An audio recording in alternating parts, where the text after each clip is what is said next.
எல்லாருக்கும் வணக்கம். எல்லாரும் எப்படி இருக்கீங்க? இன்னைக்கு நம்ம வீட்டில் பார்த்தீங்கன்னா ஹெல்த்தியான சப்பாத்தி சில்லி பரோட்டா தான் செய்ய போகிறோம். பரோட்டானா மைதாவில் தான் செய்வோம். நம்ம சப்பாத்தியை வச்சு செய்ய போகிறோம். சில்லி சப்பாத்தி. அதுக்கு தேவையான பொருட்கள் என்னென்னு காமிச்சேன். இப்போ வந்து வானிலை எண்ணெய் ஊற்றிட்டு கொஞ்சமாக சோம்பு போட்டுட்டு அப்புறம் பார்த்திங்கன்னா ஹீட் ஆனதுக்கப்புறம் வெங்காயம் நல்லா வதங்கட்டும். கொஞ்சம் கலர் மாறினதுக்கப்புறம் இஞ்சியும் பூண்டையும் நல்லா நச்சு போட்டிருக்கேன். மிக்சியில் அரைக்கலை, நச்சு தான் போட்டிருக்கேன்.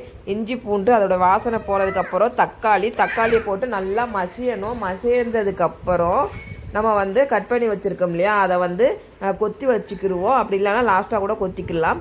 லைட்டாக 1/4 ஸ்பூன் அளவுக்கு மஞ்சத்தூள், 1/4 ஸ்பூன் அளவுக்கு மிளகாய்த்தூள், கரம் மசாலா 1/2 ஸ்பூன். வேறு அதிகமாக எந்த மசாலும் ஆட் பண்ணலை. இதை மட்டும் ஆட் பண்ணிவிட்டு இதை நல்லா ஒரு வதக்கிட்டு இது கூட பார்த்திங்கன்னா நான் ஒரு 5-6 சப்பாத்தி, ஒரு 6 சப்பாத்தி இருக்கும். அதுக்கு 3 முட்டை எடுத்துக்கிறேன். 2க்கு 1 முட்டை அப்படின்னு எடுத்துக்கிறேன். முட்டை அதிகமாக போட்டாலும் நல்லா தான் இருக்கும். அதனால் வந்து 3 முட்டையை வந்து அடித்து ஊற்றி நல்லா வந்து கிளறிக்கிடுவோம். கிளறினதுக்கப்புறம் பார்த்திங்கன்னா தேவையான அளவுக்கு உப்பு ஆட் பண்ணிக்கிடுவோம். எங்ககிட்ட வந்து சோயா சாஸ் இருந்துச்சுன்னா ஊற்றிக்கலாம், டொமேட்டோ சாஸ் இருந்தால் ஊற்றிக்கலாம். அப்படி எதுவுமே இல்லைன்னா தேவையில்லை. சப்பாத்தியை மட்டும் நல்லா கொத்தி போட்டுட்டு நல்லா வந்து டம்ளரை வச்சு